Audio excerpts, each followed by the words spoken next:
Alhamdulillahirabbil alamin. Muji syukur kehadiratillah Rabbi. Sarta ngeneda anu didorong ku galih-galih anu wening. Sarta mugi-mugi Allah Subhanahu wa taala nibankeun kurnia ka alam dunya. Nucurikeun rahmat sareng salamna ka junjunan alam baginda Nabi besar Muhammad sallallahu alaihi wasallam. Katut kakulawargi miwas sahabat tubuh di kapanganut anu taat ka anjeunna. Nuhun Gusti dipasihan kanikmatan. Nikmat. Sanajan seserian oge da puguh sagala eueuh, da puguh sagala teu aya. Ieu salaki cep jamar kupingkeun. Seri teh kudu loba duit, seri teh kudu loba rezeki, seri teh kudu loba harta, seri bungah teh kudu loba bana. Ari urang sagala eueuh. Bujeng-bujeng cara dengen-dengen imah gedong hade dangong bari sigrong. Mobil herang zaman ayeuna awor ngaranna oge Honda Accord. Tempo belah ditu tatangga geus kabeuli TV berwarna. Tuluy sing salse nya ditananya. Tuh di ditu geuning aya istri donto geus kabeuli video. Ari urang tiba heulangan transistor. Geus sila. Lebah dieu maneh teh masih keneh kosong. Ci ka dieu. Cai heula. Salse. Awas ulang ngalawak maneh. Mumpung di luar hujan keur gede. Urang keur salse dina rumah tangga tinimang dipake ngawangkong anu teu puguh meuning dipake diskusi leleutikan masalah agama. Lamun ayeuna akan sok sering ngagak-gak bari sagala eueuh. Ieu bisi hayang apal. Jadi jalma teh kudu sabar. Nah urang rek kadaharan sabar belang peuting. Cici entong sok neng tarewelang. Ari jelema sabar mah ci. Milik leutik teu matak jadi beli. Gede teu matak ngaruksak. Teh. Rezeki sanajan saeutik bari mahi teu mangaruhan kana cekcok dina rumah tangga. Tapi geuning cek sisiniran ari Sinen kaliki sareng hanjuang kejo diganti ku bulgur. Lalaki eueuh kahayang teu nenyo usaha batur. Sisiniran goreng patut nu kitu mah. Lamun aya sisiniran kitu dibalesna kieu. Tangkal cabe dituaran samangka jadi di darat. Teh. Awewe nu panas baran cilaka dunya akhirat. Ari kitu panas baran teh panyakit anu ngabahayakeun. Coba dieu urang sase. Jalma teh kudu sabar. Keur jalma sabar taya kaseber. Lain sabar bari henteu ikhtiar. Hartina sabar mah mikreuh ngeureuyeuh sanajan bari pateuh teu keuna ku ayeuna. Teu nguyung kalbuna gorejag manahna daek usahana ku jalan anu pinter, lanter, kalawan ngaharepkeun neangan rezeki anu saeutik bari jeung halal. asal rek asup ya kana hate. Oh nya tantu. Sok. Dina rumah tangga bawel, cerewet lantaran kurang rezeki. Lamun aya awe sok bawel, teteh nyerag, berowit, rujit dina rumah tangga. Lantaran rezeki berarti encan jadi awewe dina ka rumah tangga anana. Hor ai manehna ka urang make abrikeun. Duh, cici, lain abrikeun opbowen kritik sehat. Tuluy. Kieu, bisi mana hayang nyaho. Teu saeutik jelema sok daek ngarampok, wani ngagarong, luas nyopet. Telenges ka sasamana, tega ka dulurna.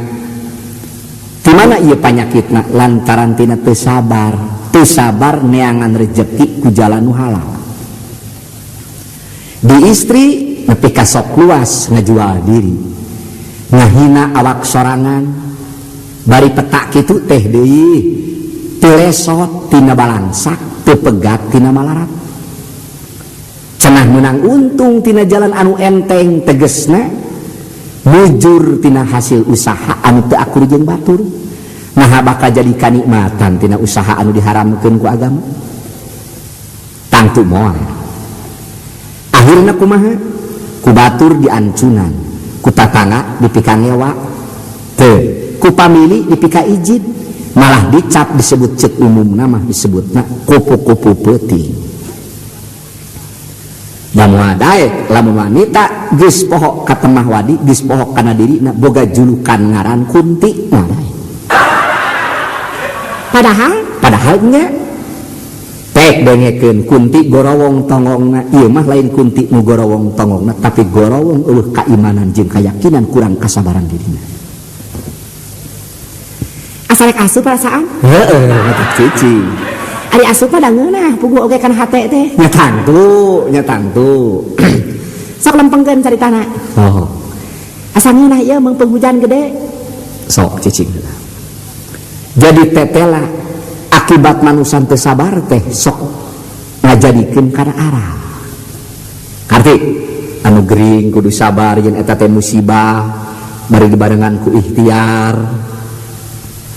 Jadi urang teh kudu nyerah kana takdir. Salah. Ieu maneh salah wae nyarita. Jelema teh ulah nyerah kana takdir. Kudu percaya kana takdir tapi kudu berusaha jeung ikhtiar. Lamun ayeuna upamana nu gering jol-jol nyareankeun keun bae gering ge da geus takdir, keun bae balangsa ge da geus takdir, keun bae miskin ge da geus takdir, berarti manusia nyerah kana takdir. Tuluy asa asup ya. Jadi manusia mah lain kudu kitu, kudu berusaha satekah pola. Ibarat nu gering geus ka dokter, geus diopname, geus diubaran kaditu kadieu, lamun geus berusaha semaksimal mungkin kitu teu cager kitu lain netek semplek mincak semplak ngumbing porot kuntang lesot nepi ka tug teu aya umurna kakara eta mah percaya diselenkeun kana takdir.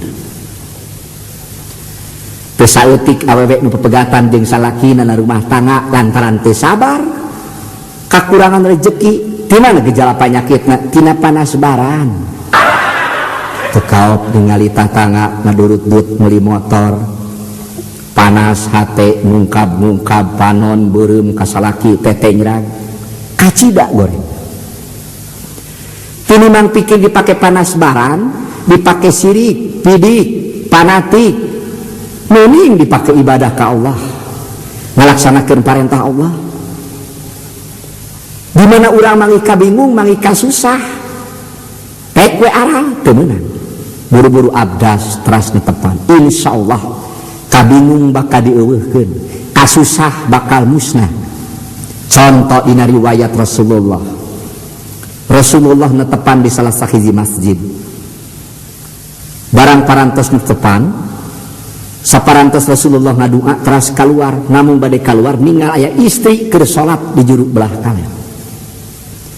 Saparantos salat eta istri teu daekeun mulih bae nya ditaros ku Rasulullah kunaon ngajentul bae di masjid.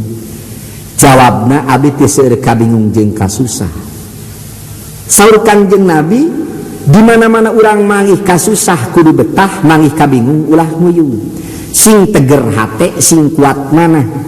Disarengan ku amal anu hade, tekad anu jujur, kalakuan anu bener, sarta ngalaksanakeun peribadahan. Sebab lamun urang sagala rupa aya kabingung kasusah dipake aral, teu inget kana papasten, teu inget kana musibah, tungtungna bakal malines ka diri sorangan. Tempo tatangga nu belah kidul urang Cibeureum.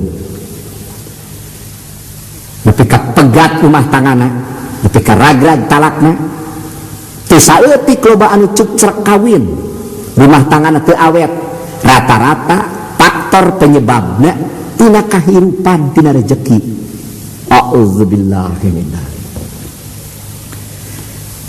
Asa ngeunahkeun ya asa rek asup pisan. Heeh. Jeung jero deui ilmu teh. Aing ilmu mah teu kudu jero-jero. Beet kaharti ku diri prak ngalaksanakeun.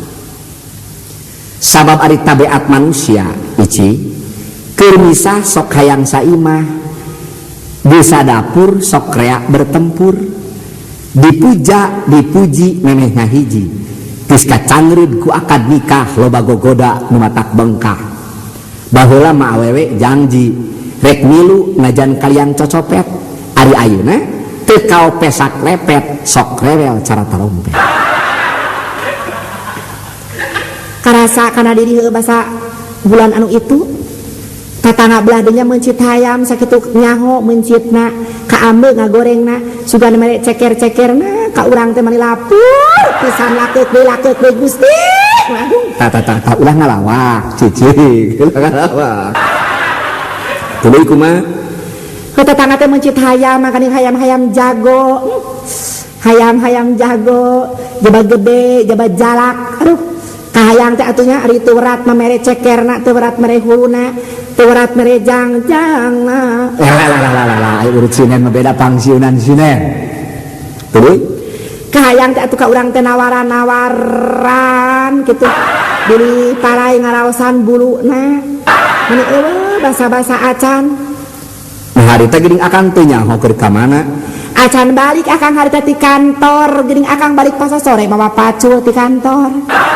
Terus kulantaran panas tatangga mencit hayam teu mere tadinya merek mencit hayam ngan teu boga nyokot teh kamoceng didutane buluna dibanyur ku cai awurkeun ka hareupeunana disangkana urang ge boga hayam padahal kamoceng diawurkeun.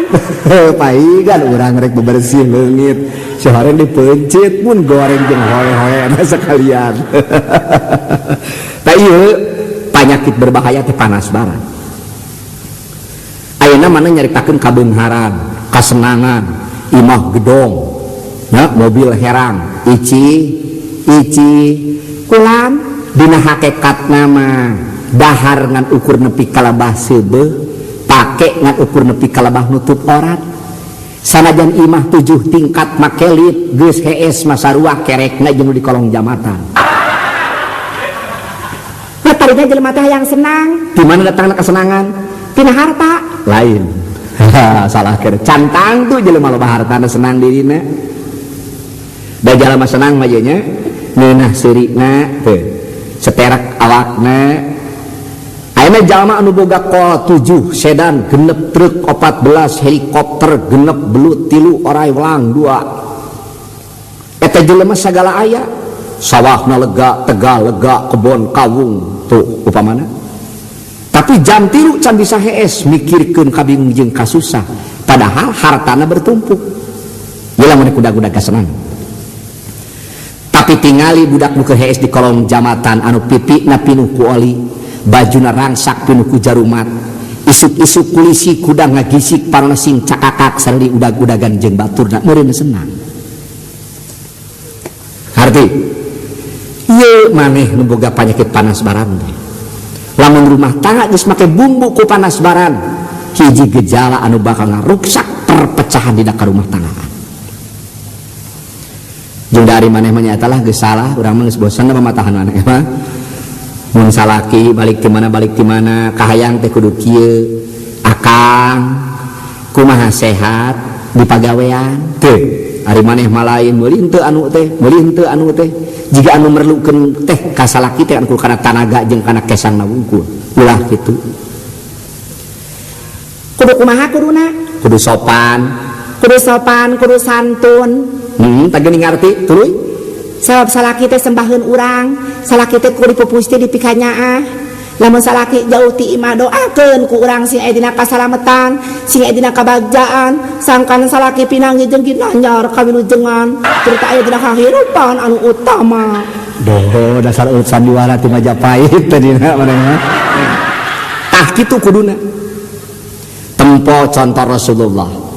Istri Rasulullah upami Kangjeng Nabi nuju kulem ngagugahkeun teh dicium sampeanan.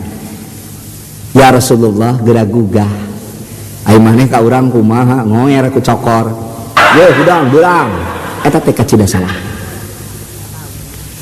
ti barang mimiti pru kawin nepi ka geus 11 tahun mun panjang umur nepi ka puluhan tahun modal paling utama dina rumah tangga sabar teu panas barang tek pikir. Assalamualaikum. Waalaikumsalam. Waalaikumsalam dan teu dikunci terus we. Alhamdulillahirabbil alamin. Panginten teh sanes mitoha. Dambang Pak. Alhamdulillah pangesto. Si Ici nyaritakeun rek ka ditu salasa. Anas kolot ngelengkur nungguan. Heueuh. Nyaeta keur sibuk enak teh ku pagawean nepi ka cul ieu lantaran kasibukan teh. Tah teteh bah salah. Sanajan urang diberi kasibukan pagawean ari kana kewajiban mah ulah cujeun nya bah. Nya. Cai cih keur Bapak. Bangun keur ngariung ngawangkong pentingnya. Ima bah keur ngawangkong ngeunaan rumah tangga. Ima lain ngagorengkeun pamajikan da pamajikan teh beureun anak abah. Menang nyieun abah.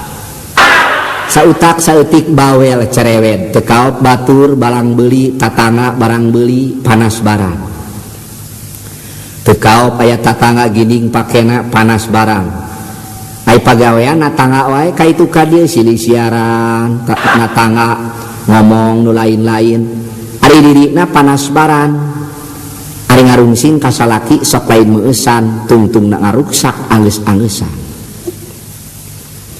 Sapileueut bah mate ka dieu nya. Inung maneh keur mingguan.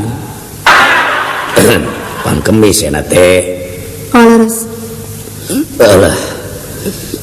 Ada ngap kene keun bae entong nyuguhanar. Alah. Nya eta abdi teh kieu sanes nama bah eta mah disalahkeun ku abah mangga henteu mangga. Jadi rumah tangga teh geus aya 8 taunna jeung jadi salaki teh ngan kieu we kahirupan teh barangsak beda ti batur. Tetangga nu belah ditu mah geus meuli motor, Honda. Bajuna gining. Komo ari-arisan batu mah marake kongkorong geus sagede-gede ilung suku. Nah, ari urang sagede-gede ilung tunuh. maneh mah da komo ya Bapak nu sok ada nyangakeun kumaha abah eta mah ade mah papatah mah da cukup senjata paling utama sing sabar cek abdi teh kitu da abdi ge bae nya abdi mah sumpah apa masih kekean bener ade abdi ge usaha mah ya Allah ya Rasulullah asa kurang kumaha banting urat kaditu kadieunan meureun dipercaya rezeki namung sakieu-kieuna Ari cek pamangi abah mah kieu Ici jeung maneh mar sumuhun sabenerna mah nu salah teh maneh kabdi heuh Tuh nya jadi bukti terbuka.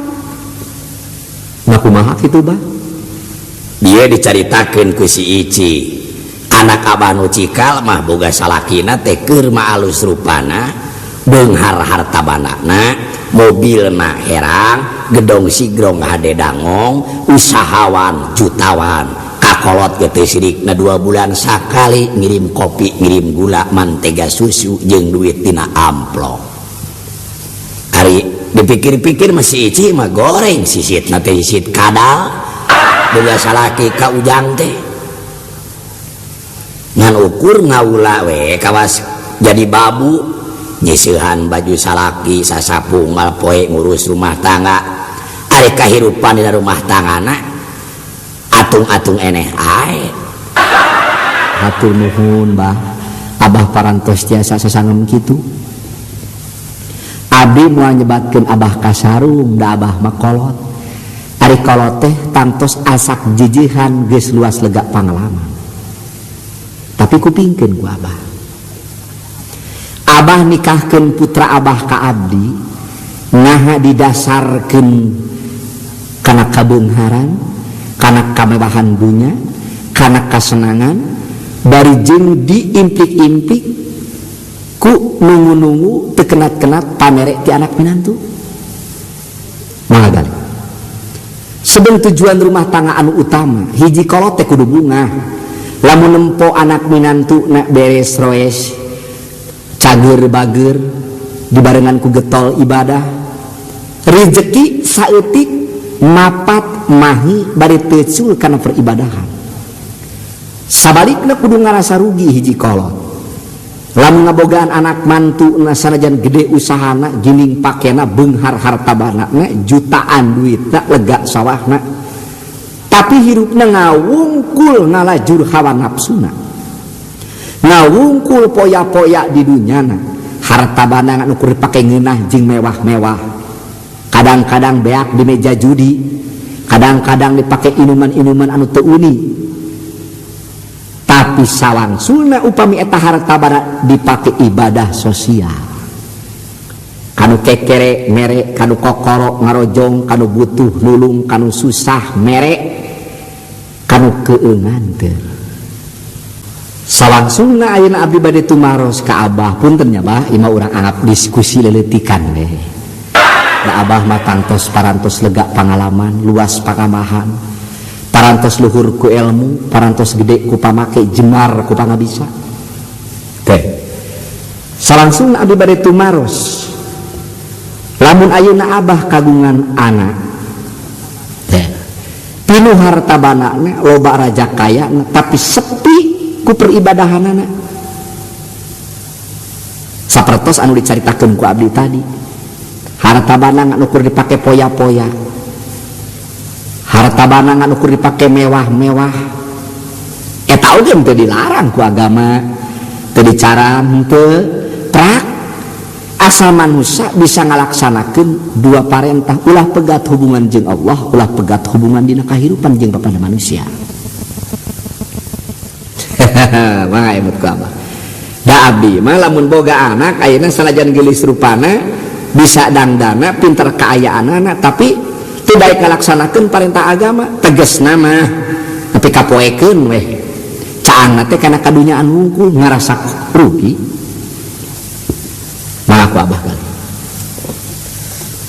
lain ieu mah secara dohir nya lah kadohir teh hange batin dohir batin berang penting dunia akhirat bumi langit awewe lalaki komplit stabil coba tetela Bah lamun jalma teu ngagunakeun senjata sabar pasti pinagih jeung arang piraku maneh cerikeun ici kalau bapak mikiran me bapak aki pan gering ripu duka enjing duka pagetok panyawatna geus repot pisan geus dipulangkeun ke rumah sakit naon ge ta eta oge perlu kasabaran anu gering kudu sabar kudu boga anggapan eta teh musibah ti Allah sabab lamun teu buru-buru kasabaran anu gering tungtungna sok aral subaha kudu narima kana papasten sabab di dunia ieu eueuh nu abadi anu gagah bakal rebah anu sakti baris mati anu jago tangtu nomro kabeh manusia mata tadi akan nyarita problem dina rumah tangga sabagian gede mah sok tina pasal rezeki ta anu matak mun ngawinkeun budak kudu cukup umurna mun ngawinkeun budak lalaki sarua kudu cukup umurna jadi alam-alam model baheula di pakampungan teh ulah dipake keneh budak leutik-leutik geus dikawinkeun make alasan make dalih kahiji ameh kolotna geus lesot tanggung jawabna kadua loba kasieun maklum ku zaman ayeuna padahal lamun budak dikawinkeun ngora-ngora keneh komo lamun sahana pun umur 15 tahun moal aya kabeneran moal bener kahiji can bisa dina ngurus rumah tangana kadua lamun dikersakeun ku Gusti peka kandungan binih nage ngora kene teu saeutik orok anu paeh di jero kandungan cara tangkal karet can majad can kolot geus disadap tungtungna talalila umurna punten jadi di dieu merlukeun kasabaran lamun urang ditakdirkeun jadi hirup balangsak dina rumah tangga imah hateup eueuh buruan barecek golodog awi samak saheulai rawing tungtungna teh cirikna budak menta dahar nyisit kana ati sumeblak kana mana koceak kana raga lamun teu make sabar tungtungna sok arah kumaha tungtungna sok poekeun tungtungna neangan harta neangan duit kalawan make naon make kekuatan dorongan hate teu haram teu halal nu penting hasil teu haram teu halal nu penting mutik trik kacida salah asa bener carita ujang teh nyelap kana hate teh jadi punten tapi nya hiji kolot lamun boga anak rumah tanggana sagala eueuh tapi getol ibadahna tapi beres-beres rumah tanggana kudu bunga bah lamun kolot bunga nangan ukur pedah dikirim unggal bulan ku anak minantu unggal tahun barang kirim anakna beunghar anakna senang tapi cul kana ibadahna eta kacida salahna tojanya jeung kanyataan jadi kudu nyumponan kecap paribasa kolot mah ningali cager bager anak mantu geus gorejan mana kartos nya dipikir-pikir mah maneh nu salah teh Ici matak dina rumah tangga teh ulah sok lobana tangga ulah sok loba liar anu teu pugu nya ari liar anu matak manfaat mah dan nu penting mah geuning ena mah ka abahna ge belang asa caan silih pikanya na rumah tangga teh tah ieu bah sabeda deui ka bogoh jeung nyaah mah ari bogoh mah 2-3 bulan ge laas tapi ari ka nyaah mah nepi ka sok aya babasaan di rumah tangga kaji nepi ka pakotrek teuteuk nepi ka boga sumpah hayang maot babarengan lantaran garis gedena geus katalian ku ka nyaah nyata dibarengan ku sabar teh coba pe imah gedong 3 tingkat mobil herang dahar sagala aya teh saeutik eta teh tapi kacirina awewena teh ceking begang ya pagawean batuk salaki langka balik coba bandingkeun jeung nu hateupna eueuh dahar nangan ukur jeung teri jeung sambal dicoel ku jengkol ngora pamajikan montok salaki bedas sanajan sagala taya dabongan boga kasabaran anu nyata ngalaksanakeun papagon agama pasti pinangih bagja komo lamun salaki balik di mana-mana pamajikan geus carewedeng terewelang nyaritakeun rezeki batur ulah ayeuna kudu kumaha atuh carana pamajikan teh nah ulah barang penta ka salaki lain ulah barang penta ka salaki cih punten bah prak barang penta mah geus wajar awewe ka salaki da sok aya kahayang ngan menta teh kudu disaimbangkeun jeung daya kamampuh salaki mun salaki sabulan gaji nangan ukur 30.000 barang penta teh anu bangsa harga 7.000 8.000 sabab lamun awewe kasalaki barang penta teu disesuaikeun jeung daya kamampuhan lalaki saeutikna sarua jeung ngalatih jahat lamun nyampak di salaki anu teu kuat iman bener jang bener tah bener kitu idungna ge baheula keheula mah bade ayeuna we pamajikan kasalaki menta geulang sapasang lantaran tatangga anyar keneh tas meuli ti toko mas ari salaki usahana ngan ukur 10.000 ari gelang sapasang teh teh lamun 10 graman ge geus 240.000 salakinya ka pamajikan gede-gede nama sok sieun pepegatan leutik-kanana sok sieun kecewa hate pamajikan sok sieun raheut rek ngalaksanakeun duitna eueuh tapi kanyaah ka pamajikan gede timbul kahayang joro-joro datang nafsu iblis datang nyuruh setan ngajirim telinga hiji dina awak alus-alus nangan ukur nepi ka lebah unjam pinjem duit renten goreng-gorengna nepi ka wani ngaruksak ngagalaksak kana barang nu sejen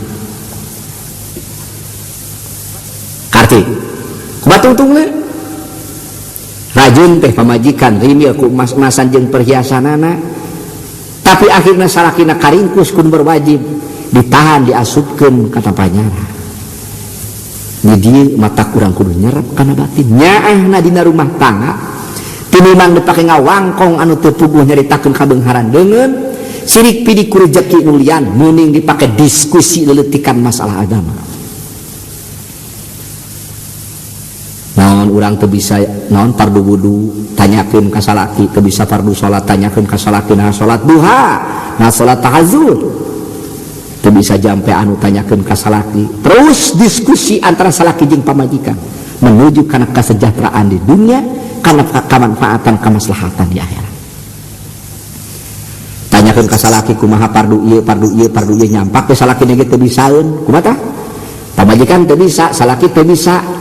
Madrasah terbuka di mana-mana, milu mingguan pengajian anu rutin. Coba pikir. Ilmu tuntut dunia siar ibadah geura lakonan laluasa waktu sapoe-sapeting 24 jam kabeh urang nu 24 jam kari ngamanfaatkeunana. Bener dasar ujang mah urut santri. Aya pula santri mah sanes abah. Ieu mah abdi mah nyarios mah anu karasa ku salira anu kaharti ku diri sebab anu katingali ku tetempoan abdi sabagian gede anu pepegatan dina rumah tangga teh menjadi faktor penyebab dina masalah rezeki. Aduh bae sabel ka awewe sok panas baran. Eta resep ka awewe mah anu keun bae akang rezeki sakieu oge cek aya ngeunah. Atawa kieu jig wae akang init jig datang hol oge. Ulah kitu mah ulah. Tak abangan salah wae tak make kolot oge. Lalaki sok boga pamanggih cenah paling ngeunah lamun pamajikan geus indit jig datang hol tara dicarekan jan teu balik 5 peuting. Da abdi mah lamun kitu ku pamajikan teu ngeunah asa dilapurkeun. Cek abdi ge waktu digawe lamun ti isuk tepi ka jam 1 balik teu ka rumah tangga netepan lohor teh tuluy dahar bareng jeung pamajikan anak recet baralik ngaji teu loba anak kedua baralik ngaji bereng dahar ngariung geus beres dahar ngariung tuluy ngadua geus beres ngadua ka Allah babarengan tuluy ngariung di tengah imah diskusi leutikan masalah agama. Dawe sugan enak hiji kolot teh ya Gusti mugi-mugi anak abdi teh sing jadi garong moal aya. Teuh we Rabbi habli minas solihin hayang boga budak anu soleh. Ari solehna budak di mana? Tergantung indung jeung bapana sabab budak mimiti lahir ka alam dunya mimiti wawuh aprok teh jeung pameun teu indung bapana. Ulah kieu ari ka budak nita salat ai kolotna gapleh wae. Jadi ari ka anak mah teu kudu loba papatah, kudu beureum, kudu hideung, kudu kitu, kudu kieu, teu kudu. Papatah mah cukup sabulan sakali ge ka anak. Nu penting mah lain papatah, tapi rengkak paripolah indung bapa di hareupeun anak temongkeun rengkak paripolah anu difirido ku Allah. Ka budak teh kudu lemes, sok kitu di papatah teh ujang ari basa teh sing lemes, sing sopan, sing santun. Ari indung bapa di mana sia-sia aing bagong anjing hareupeun anak. Ku anak kadenge. Coba menang papatah satahun teh lantis ku pasea sapoe. Nah teu meunang jang ari dina rumah tangga pasea. Cenah kaasup rukun sono. Hari pasea mah eta teh variasi abah. Aya babasaan piring terapak ketrok jeung batok sok jeung piring deui ngan pasea teh ulah lila 5 menit. Bae mah kumaha na rumah tangga pasea ge kuat teu hade teh sapoe-sapeuting. Rek minta dihampura teu heula gengsi cenah. Hees na kasur awewe yang hareup ngulon pamajikan aya lalasti yang hareup ngetan rek nanya teh heula gengsi padahal tetangga teh nyahoeun anak teh apaleun eta make pada gengsi cek urang tungtungna lalaki teu bisa molor awewe teu bisa kerek coba nama tak naon ngasongkeun dampaleungeun ti heula nah awewe nah lalaki meureun urang teh boga gelar boga julukan muzahid akbar lima awewe gengsi lalaki gengsi pasean pika sapoe-sapoe tingcan anggeus 20 tingcan anggeus keneh lila-lila salaki ngajengkat beberes pakaian aing marek ini teh ti dieu teh kahayangan teh dijawi lah teh buru-buru teh ditewak awewe disarua pada gengsi teh dijawi giridig salaki teh ini aya teh ka jamatan teh hayang balik deui ini teh ku nafsu balik deui api-api tinggal unjuk ya coba da naonan ngari di puluh awah gada girig teu pupugu coba pek pikir di dieu sebab lamun rumah tangga pasea lila-lila teuing anu mah kieu we lamun urang seuri ngeunah ngeunah teh ari seuri sakedeung coba seuri sapoe sapeuting calangap moal nyakup deui ayeuna lamun urang ngabatek cangkeng ngedrek-dek aya ngeunah sakedeung ngeunah teh coba purlieutkeun tulang iga jeung cangkeng 2 poe remuk kabehana jadi anu ngeunah teh nu saeutik dina pasea ge saeutik tolila teuing buru-buru asongkeun dampal panangan salaki jeung pamajikan muzahid akbar kakara asup rukun sono di mana we jalanna mah cager mah awewe ka tukang jalanna lalaki ka hareup tempo asup diadu bareng ngucapkeun alhamdulillah teu cager we pada seuri kakara nikmat rumah geuning cekolot baheula oge sok kese rezeki tara boga lebu dengekeun ku maneh Ici kaharti ku abah oge jadi modal hidup di rumah tangga teh ku kasabaran bari teu kenat-kenat ikhtiar eta justru lima mus balik salaki ceurik teu kaop ngali batur ceurik ngali batur meuli anu panas baran sing sabar diri teh da salaki teu boleh ikhtiar sanggakeun anguran ka Gusti Nu Maha Suci semet ayeuna mah abdi mah moal akur jeung tatangga jeung batur ge salah eta ge salah teu ngaran akur jeung batur ngan kade reurejeungan teh kade kudu bae hijian teh jeung jalma anu aya mangfaatna sing emut kana kasauran Rasulullah sallallahu alaihi wasallam man tasabbaha biqaumin fahuwa minhum ari jelema mah kumaha hijianana nah hiji jeung jalma anu getol ibadah daek salat sanajan keduli lalila mah kabawa tuh coba pikir nah hiji jeung jalma jahat sanajan talina bener oge dina hiji waktu bakal kabawakeun kajahatanan nu mata kudu daek nah hiji teh jeung jalma anu aya manfaat jeung maslahatna geusan aya kemanfaatan dunya jeung akhirat sing bisa nganyang kapageto ci bener ja bener nah kumaha kitu ari nganjang kapageto hartina nganyang kapageto sing bisa ngarasakeun nyerina sakarat samemeh sakarat karti laras lamun leumpang teh mah memeh leumpang dipikiri heula sing tarapti nangalengkah bisi titajong sing ati-ati dina leumpang bisi kacugah anggangkeun picilakaeun tujukeun bebeneran dibarengan ku itikad niat anu suci murni ada nyangakeun aku ngabah eta ada mah papatah mah da cukup senjata paling utama sing sabar sakabeh teh kitu da abdi ge bayeul nya abdi mah sumpah apa masih keke bener ada abdi ge usaha mah ya Allah ya Rasulullah asa kurang kumaha banting urat kaditu kadieunan meureun dipercaya rezeki namung sakieu-kieuna ari ceuk pamangi abah mah kieu Ici jeung maneh mar sumuhun sabenerna